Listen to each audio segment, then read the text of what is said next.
大家好啊！今次係香港飛歐洲啊，咁啊坐國泰航空。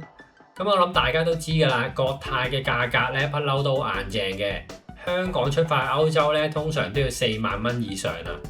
咁今次咧，我就用一個比較迂迴，但係又真係慳到錢嘅方法啊，去訂呢張機票。不過講幾多都冇用啦，我直接攞張收據俾大家睇。總共咧就用咗47萬 yen 啊！以今日嘅匯率嚟計咧，大概就係23,000零蚊港紙。咁精明嘅觀眾咧，其實可能已經察覺啦。呢個方法咧就係唔好由香港出發，而係由日本出發。今次咧我就用福岡做起點，福岡經過香港，然之後飛去阿姆斯特丹，回程就係由蘇黎世經過香港翻去福岡。咁今次條片咧我就會試下咧呢個方法係咪真係抵啦，同埋當中咧有咩好處同埋麻煩嘢啊！咁先講好處啦，第一梗係價格啦，4萬幾蚊直接變到2萬幾。另外咧，佢累積嘅里數同埋積分都相當可觀嘅，足咧有29,000里同埋290個積分啊！基本上咧，再加多個短程咧就可以升級做銀卡啦。咁當然呢個方法唔係冇代價啦，最大嘅問題就係時間啊。首先咧要飛過去日本先，如果假期唔多啊或者工作忙碌嘅人嚟講咧，咁就唔係咁適合啦。第二都有成本啦，雖然慳咗萬零2萬蚊，但係咧都要使翻啲去日本嗰張機票啊同埋過夜咁樣嘅。咁呢個方法值唔值咧？就睇下大家點計條數啦。另外咧，我喺訂機票嘅時候發現咗一啲限制嘅。嗱，戴定個頭盔先啦，唔係官方寫明啊，而係我自己發現嘅。如果一唔跟咧，張機票就即刻貴翻㗎啦。第一個咧就係由日本經香港去歐洲嗰程咧，香港可以停留嘅時間咧就唔可以多過24小時嘅。回程嘅彈性就大啲啦。歐洲翻到香港之後咧，據我嘅理解係可以留最多7日嘅，然後先去完成日本最後嗰一程。咁我呢次咧就啱啱好夾埋去福岡睇櫻花啦，所以對我嚟講咧呢個玩法唔係加多程日本啊，而係多一個日本小旅行啊，就 before 呢個歐洲行程啊。咁嗰幾日嘅櫻花都真係好靚啊，冇令我失望啊！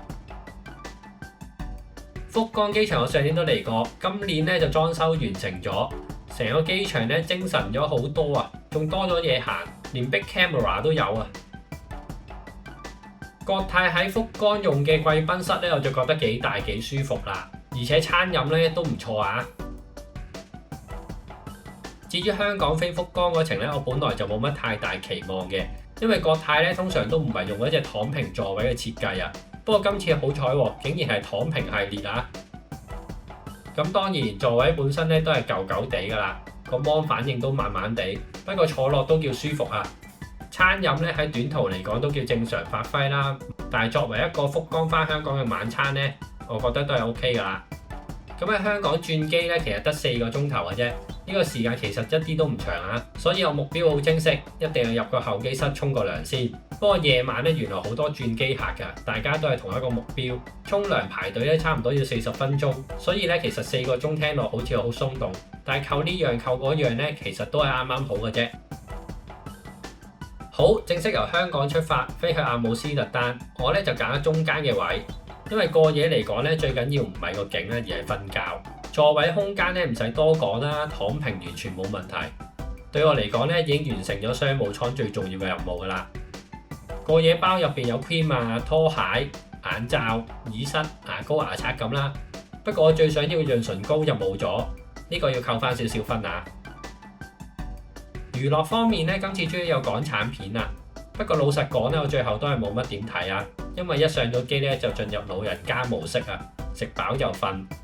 另外咧，商務艙都有包免費 WiFi 嘅，速度都 OK 啊，所以咧娛樂我都係靠自己嘅 device 嘅。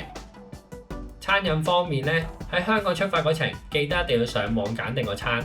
今次咧我就揀咗鮑魚配柚皮，咁因為咧我自己覺得柚皮呢道菜咧，其實咧喺香港中餐廳咧都唔係個個會煮啊，功夫又多又麻煩，所以喺飛機上面食到咧，我一定要叫啦。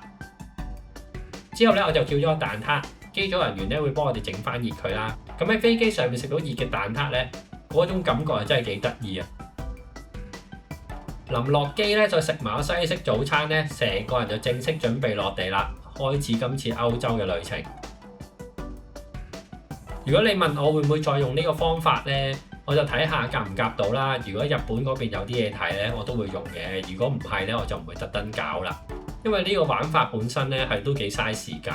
不過如果俾我再揀咧，我可能會揀東京或者大阪出發啦，因為嗰邊嘅班次多啲啦，安排嘅彈性會大啲啊。尤其翻香港嘅程咧，如果時間鬆動啲，即係想翻屋企沖個涼換件衫啊。咁今集就到呢度啦。我哋主要係搭呢個河輪啊 River Cruise， 由阿姆斯特丹出發，一直經過德國、法國，最後去到瑞士。